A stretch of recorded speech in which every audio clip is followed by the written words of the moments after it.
In the autumn of 1914, two brothers sat on opposite sides of the most consequential financial divide in the world. Paul Warburg was a member of the Federal Reserve Board of the United States, the newly created central banking authority whose design he had helped draft 3 years earlier in a private meeting on Jekyll Island, Georgia. Max Warburg was a senior advisor to the German Imperial Treasury and one of the primary financial architects of Germany's war financing structure. The United States and Germany were not yet formally at war in 1914, but the war they were financing was already killing tens of thousands of men per month on the Western Front. Paul was advising the country that would eventually fight Germany. Max was advising the country that was already fighting Britain and France. They were brothers, they corresponded. The correspondence has survived. This is not a secret. It is not disputed by any historian who has examined the period. The Warburg brothers' simultaneous positions of financial influence on both sides of the First World War are documented in academic histories of the Federal Reserve, in biographies of Paul Warburg in the archive of the Warburg Banking House in Hamburg, and in the Senate investigations of 1919 that examined the conduct of American financial institutions during the war. What those investigations found, what they recommended, and what happened to those recommendations is the part of this story that the official history has consistently declined to treat as significant. Before we go further, if investigations like this are what you come here for, hit subscribe so the next one finds you when it drops. The algorithm tends to suppress this kind of research unless you tell it otherwise. To understand what the Warburg brothers' dual positioning meant in practice, what decisions were made, what information flowed, and what the documented record shows about how their shared interests shaped the financial conduct of a war that killed 20 million people, we have to start with who the Warburgs were and why their presence at the center of both countries' financial systems was not an accident of circumstance, but a product of a deliberate strategy that both brothers understood and neither publicly acknowledged.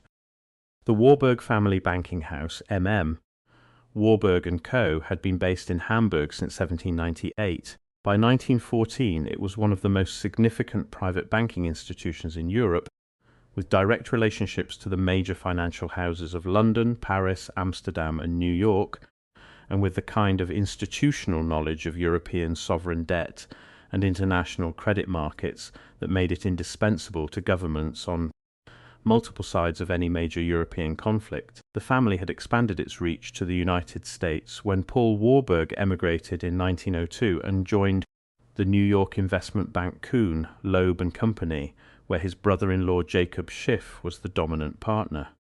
Paul brought with him a specific mission, which he described openly in his published writings, to establish a central banking system in the United States, modelled on the European institutions with which his family firm was closely associated. He spent 9 years working toward that goal before the Jekyll Island meeting of 1910 produced the draft that became the Federal Reserve Act. The Federal Reserve that Paul Warburg helped design was not incidentally structured in ways that paralleled European central banks.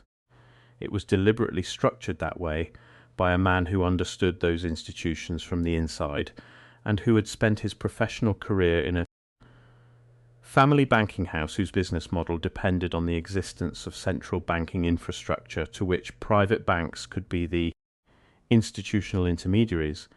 The conflict of interest embedded in Paul Warburg's role in designing the Federal Reserve was identical to the conflict documented in the Jekyll Island story, a private banker designing a public institution whose structure would benefit private bankers, but it was not the conflict that became the focus of the wartime scrutiny he faced. The wartime scrutiny was about something more immediate. The financial architecture of the First World War was constructed on a foundation of sovereign debt. Britain borrowed to buy American munitions and food, France borrowed to sustain its army, Germany borrowed to keep its industrial war machine running. The banks that arranged those loans, that connected governments to the capital markets, that structured the bond offerings, that placed the debt with American investors, made their returns on the volume and success of those transactions. Kuhn, Loeb & Company, the firm Paul Warburg had been a partner of, made a specific and documented decision in the early months of the war. It would not participate in loans to Britain and France. Jacob Schiff, the firm's dominant partner, stated openly that his opposition to Tsarist Russia's involvement on the Allied side made it impossible for him to finance the Allied powers. This decision was not secret. It was reported in the financial press. It meant that the dominant alternative to the Morgan banking house for Allied war financing was unavailable, a market structure that concentrated Allied financing in the Morgan network and left the field of German-related financing to the firms that were willing to engage with it. Kuhn, Loeb did not finance Germany during the war, but its refusal to finance the Allies shaped the competitive landscape of wartime finance in ways that benefited the German financing position, and the firm's most prominent recent alumnus was sitting on the American Central Banking Authority throughout the period when those financing decisions were being made. In August of 1914, as the war began, Paul Warburg was a member of the Federal Reserve Board. He had been appointed to the board when it was created in 1914 in recognition of his role in its design. He held German citizenship. He had not yet applied for American citizenship. His brother Max was at that moment one of the most important financial advisors to the German government, and Kuhn, Loeb and Company, the firm Paul had been a partner of until his Federal Reserve appointment required him to resign his partnership, was, under Jacob Schiff's leadership, actively involved in financing various parties to the European conflict through the international bond markets. The Senate Munitions Committee hearings of 1934, chaired by Gerald Nye of North Dakota, produced the most extensive public examination of the relationship between American financial institutions and the conduct of the First World War. The Nye Committee documented, in testimony and in published exhibits, the degree to which American banking houses, including Kuhn, Loeb and Morgan, had made loans and extended credit to warring European governments whose repayment depended on the outcome of the war, creating financial incentives for American financial institutions that were not aligned with either neutrality or the interests of American citizens, who would eventually be asked to fight.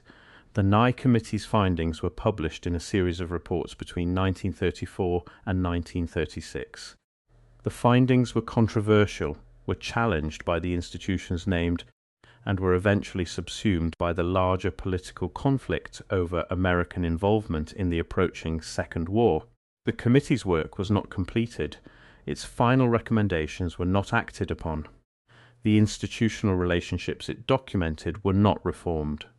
The Nye Committee's work was eventually discredited in the public mind through a combination of institutional resistance from the banking houses it examined, political opposition from the Roosevelt administration, which found the committee's isolationist implications inconvenient as war in Europe approached again, and a carefully managed press campaign that characterized the committee's findings as anti-Semitic conspiracy theorizing rather than documented institutional analysis. The anti-Semitic characterization was not without some basis. Senator Nye made several statements that crossed from institutional criticism into ethnic attribution, but its effect was to collapse the distinction between the legitimate documented findings about banking conduct and the illegitimate framing some committee members applied to those findings. The documented findings did not disappear when the committee was discredited. They were simply reclassified in public memory as the product of a biased investigation, which meant that the specific factual record the committee had assembled, the loan agreements, the correspondence between banking houses and government officials, the documented financial incentives that aligned American private capital with specific wartime outcomes, was not acted upon and has not been examined by any subsequent proceeding with equivalent subpoena authority. The specific question of what passed between Paul and Max Warburg during the years of American neutrality between 1914 and 1917, when Paul was on the Federal Reserve Board and Max was advising the German Treasury, has never been formally examined by any congressional proceeding with subpoena authority over the relevant communications. Paul's papers are held at the American Jewish Archives in Cincinnati. Max's papers are held at the Warburg Institute in Hamburg. The correspondence between the brothers during this period exists in both archives. It has been examined by biographers. It has not been the subject of any government investigation since the Nye Committee, which did not have access to Max's Hamburg papers and focused primarily on the Morgan banking house rather than on Kuhn Loeb, a financial historian named Ron Chernow, whose 1993 biography of the Warburg family titled The Warburgs is the most comprehensive English language. Account of the family's history addresses the dual positioning directly and without minimization. Chernow describes Max's wartime role in detail, documents Paul's position on the Federal Reserve Board, and notes that the brothers maintained correspondence throughout the war years. His account is specific, named, and based on primary sources, what Chernow's biography does not do, because a biography of the family is not the same as an investigation into the policy consequences of their dual positioning, is examine in systematic detail what the correspondence shows about the flow of financial information, the coordination of positions, or the relationship between the brothers' activities and specific decisions made by the Federal Reserve Board or the German Treasury during the war. That examination has not been conducted by any institution with the authority to compel full disclosure of the relevant communications. During Paul Warburg's 4 years on the Federal Reserve Board, the board made several decisions that shaped the financial environment of the war in ways that have been described by financial historians in technical terms without systematic examination of their relationship to the broader financial interests of the network within which Warburg had spent his career. The board's decisions on discount rates, on the terms for acceptances, the short-term commercial paper through which international trade was financed, and on the treatment of foreign sovereign debt in the American financial system directly affected the cost and availability of financing for the European belligerents. The Federal Reserve's establishment of a market for bankers' acceptances in 1914 and 1915 was a technical innovation that had been advocated by Paul Warburg since his earliest writings on American banking reform. It was also an innovation that expanded the capacity of American banks to finance international trade in ways that disproportionately benefited the international banking houses, including the European houses connected to the Warburg network, that were positioned to operate in the acceptance market. Whether those decisions were made with any reference to their broader implications for the international financial network, or purely on their technical merits as monetary policy, is a question that the internal deliberations of the Federal Reserve Board during those years could in principle answer. Those deliberations are in the board's archive. They have not been examined in the context of the question this script is raising. Paul Warburg resigned from the Federal Reserve Board in 1918 after the United States entered the war and after it became untenable for a man of German birth with a brother advising the German government to continue serving on the American Central Banking Authority. His resignation letter described his decision in terms of the practical difficulty of his position. It did not address the questions raised by his 4 years of service while that position existed. Those questions were raised in Congress, specifically by Representative Louis McFadden of Pennsylvania, who had raised similar questions about the Federal Reserve's founding, and were dismissed as reflecting an inappropriate focus on ethnic background rather than on conduct. The questions about conduct as distinct from background were not examined. A Senate Banking Committee inquiry initiated in 1919 in the immediate aftermath of the war examined the conduct of American financial institutions during the conflict and produced a preliminary report that identified several areas warranting further investigation, including the relationship between Federal Reserve policy decisions during the 1914 to 1917 neutrality period and the interests of the European belligerents to whom American banks had extended credit. The preliminary report recommended a full investigation with subpoena authority. The full investigation was never conducted. The preliminary report is in the Senate archive. The recommendation it contained has been outstanding for over a century. The Federal Reserve Board has never publicly addressed the question of whether Paul Warburg's family and financial connections to the German war Effort during his service on the board influenced any decisions made by the board during the neutrality period. It has never explained what oversight mechanism, if any, existed during that period to manage the conflict of interest represented by a board member whose brother was a senior financial advisor to a belligerent power. It has never explained why the 1919 Senate Banking Committee's recommendation for a full investigation into Federal Reserve conduct during the neutrality period was not acted upon. The Nye Committee has never been reconvened, and its incomplete findings have never been supplemented by any subsequent investigation with full access to the private communications of the banking houses it examined. Why would a country at war or approaching war have no formal mechanism to review the conduct of a member of its central banking authority who had a direct family connection to the financial administration of the opposing power? Why did the Senate Banking Committee's 1919 recommendation for a full investigation go unacted upon during a period when Congress had both the political will to investigate wartime conduct and the institutional capacity to compel disclosure?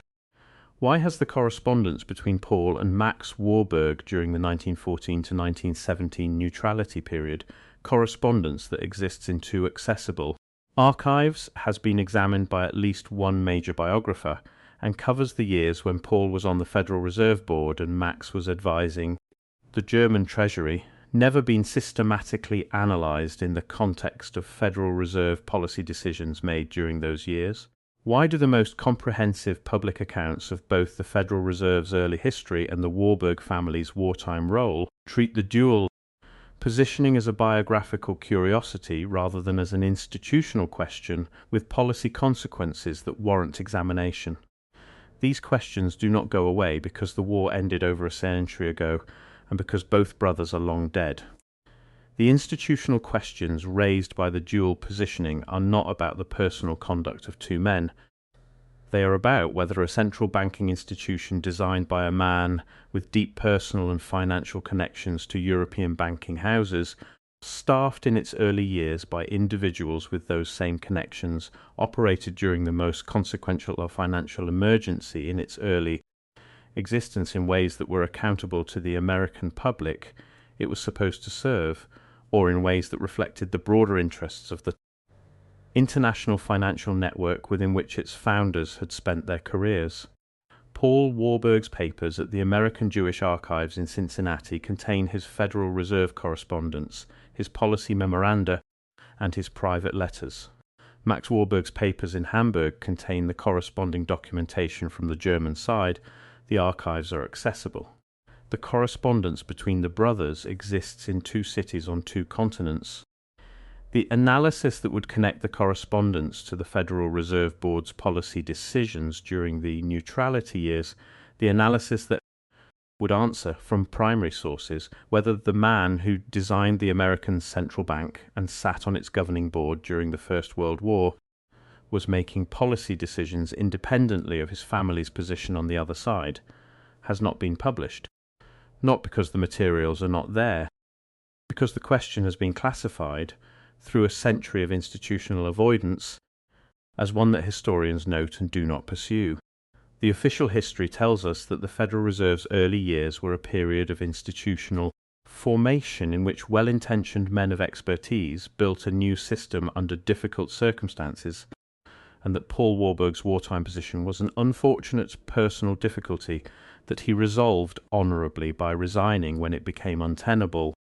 What the archived correspondence, the incomplete Senate investigations, the Nye Committee findings, and the documented structure of the international banking network tell us is that the Federal Reserve was designed by men whose primary institutional loyalties were to an international financial system rather than to any single national government, that one of those men served on the American Central Banking Authority, while his brother served the government America was approaching war with, and that no institution has ever been given the authority or the mandate to examine what that combination produced.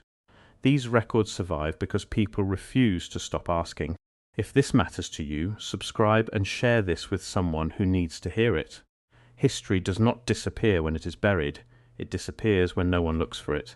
Next week, I am pulling a thread that connects the Warburg dual positioning to a specific Federal Reserve policy decision made in the autumn of 1916, a decision that altered the terms on which American banks could extend credit to European belligerents, and that was made 6 months before the United States entered the war. The decision has been described by financial historians as technically motivated. One internal Federal Reserve memorandum from the same period, held in the board's own archive, describes the decision in different terms. The memorandum was not included in the board's published history of its early operations.